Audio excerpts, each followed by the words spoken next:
শেখ হাসিনার বিরুদ্ধে এ পর্যন্ত ১২৮টি মামলা হয়েছে আমার জানার মতে, এক দুইটি কম বেশি হতে পারে, সবগুলো গণহত্যা মামলা। কিন্তু তার বিরুদ্ধে কিন্তু এখন যে মামলাটি সবচেয়ে জরুরি সেই মামলাটি কিন্তু এখনো হয়নি।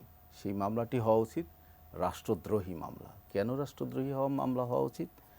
আমাদের গুম কমিশন একটা রিপোর্ট দিয়েছে, আপনি জানেন বোধহয়, এটা কিছুদিন আগে, ২ সপ্তাহ হবে বা ৩ সপ্তাহ হবে। গুম কমিশনের রিপোর্টে যে জিনিসটা উল্লেখ করা হয়েছে যে আমাদের এই দেশ থেকে যাদেরকে গুম করা হয়েছে গত ১৫ বছরে, তার অনেককেই প্রতিবেশী দেশ ভারতের গোয়েন্দা সংস্থার লোক এসে এখান থেকে ধরে নিয়ে গেছে।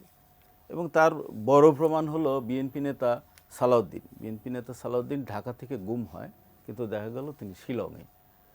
তারপর আরেকটি বড় প্রমাণ হচ্ছে দেলোয়ার হোসেন সাঈদীর বিরুদ্ধে সাক্ষী দেওয়ার জন্য সুখরঞ্জন বালিকে তৈরি করা হয়েছিল, কিন্তু সুখরঞ্জন বালি কিন্তু কোনোভাবেই সাক্ষী দিতে রাজি হয়নি। সেই সুখরঞ্জন বালিকেও কিন্তু গুম করে নিয়ে যাওয়া হয় ভারতের দমদম কারাগারে। সে ৬ বছর ছিলেন এবং সম্প্রতি তিনি দেশে আসছেন এবং সুখরঞ্জন বালির উপর একটি মিডিয়াতে তার একটি ইন্টারভিউ প্রকাশিত হয়েছে, সেখানে তিনি লোমহর্ষক বর্ণনা দিয়েছেন।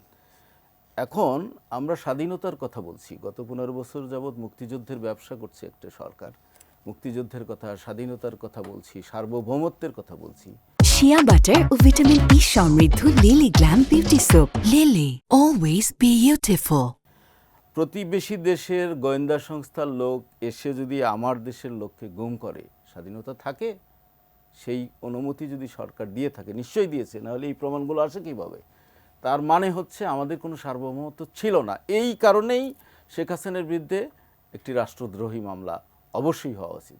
এছাড়া আরও অনেক ঘটনা আছে, বিডিআর কিলিং বেরোলেও সেখানে বেরিয়ে আসবে। আর আগে আমি প্রথমে আলোচনার শুরুতে যে কথাটা বলেছি যে বাইরের কিছু কমান্ডো আমাদের এখানে এই কিলিংয়ের সঙ্গে, মিশনের সঙ্গে যুক্ত হয়েছিল আমাদের এখানে পুলিশে পিবিএনের পোশাক পরে, যেটি এর আগে চিফ প্রসিকিউটর নিজেও বলেছেন যে তার কাছে কিছু ভিডিও আছে, প্রমাণ আছে।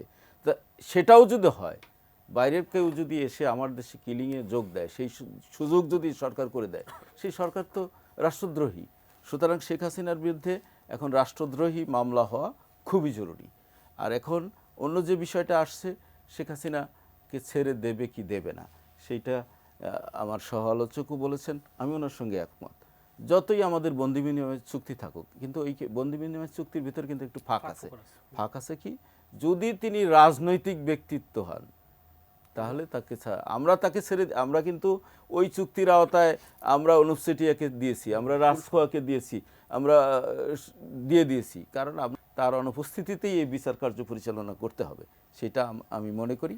আর আরেকটা জিনিস যিনি বলেছেন যে ভৌগোলিক কারণে আমাদের অবস্থান সার্কভুক্ত অন্য দেশগুলোর চেয়ে অনেক সুবিধাজনক অবস্থান, বিকজ আমাদের এই উত্তরাঞ্চলের সাথেই রয়েছে চিকেন নেক, যেখানে মাত্র 23 কিলোমিটার রাস্তা, যেটা বন্ধ হয়ে গেলে ভারতের 7 সিস্টার 24 ঘন্টার মধ্যে হয়ে যাবে, স্বাধীন হয়ে যাবে। সুতরাং এই ভয়টা একটা ভারতের আছে। ইতিমধ্যেই আপনি জানেন যে গত 53 বছরে নীলফামারীতে আমাদের একটা এয়ার বেস আছে, দ্বিতীয় বিশ্বযুদ্ধের সময় তৈরি হয়েছিল, আর লালমনিরহাটে।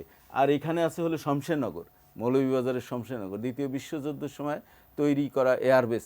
সেই এয়ারবেস কিন্তু 53 বছরেই কোনো সরকার চালু করতে পারেনি ভারতের আপত্তির কারণে। এখন কিন্তু সেই এয়ারবেসে অলরেডি ওই লালমনিরহাটের ওইটা অলরেডি আমাদের বিমান বাহিনীর প্রশিক্ষণ কেন্দ্র হয়েছে। এটাও ভারতের জন্য একটা আতঙ্কের কারণ।